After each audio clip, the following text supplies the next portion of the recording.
So first off, Chris, what was the inspiration for ParaNorman?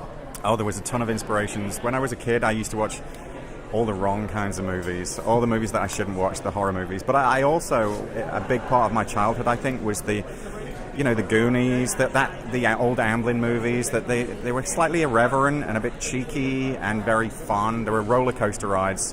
And, that initially was the inspiration. It was, let's do a zombie movie for kids, but let's have it be John Carpenter meets John Hughes. Nice. Yeah. Okay. And Sam, how does this movie differ from some of your other movies like Tales of Despereaux?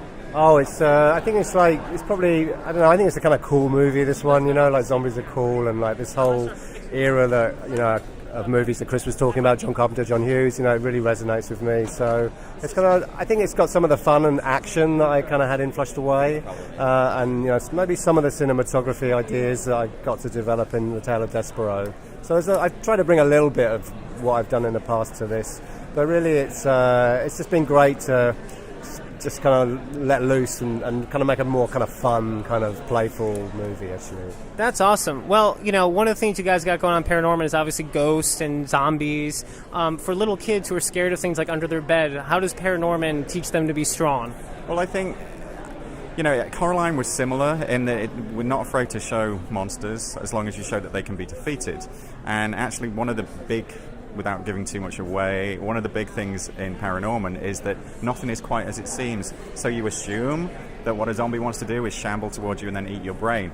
But maybe that's not true. Maybe they're not quite as scary as you think. Maybe there's another side to them that you don't quite understand yet. And I think, a big theme of the movie is not judging a book by its cover, and that includes zombies. So, we've got the scares. Obviously, we would be stupid if we did a zombie movie for kids without scares. Yeah. But we've also got a lot more going on behind it. Yeah. Do you want to say anything else? Well, yeah. I think kids have got to deal with fear. It's part of growing up. And it's like an emotion that you're going to come across, and you have to, in order to grow up, you have to kind of learn to overcome stuff like that. So a movie's a great way to kind of dip your toe into this kind of thing. The best, if you think about the best Disney movies, they had terrifying villains. Yeah. And it didn't do us any harm. I don't think. No, I agree. I think that it was a great way of learning about that emotion. You know. Fantastic. Well, thank you guys so much. Cool. Thank you. Thanks.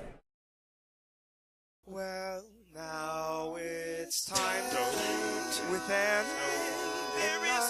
day. It's safe to say we'll have some fun today on Geek World Radio.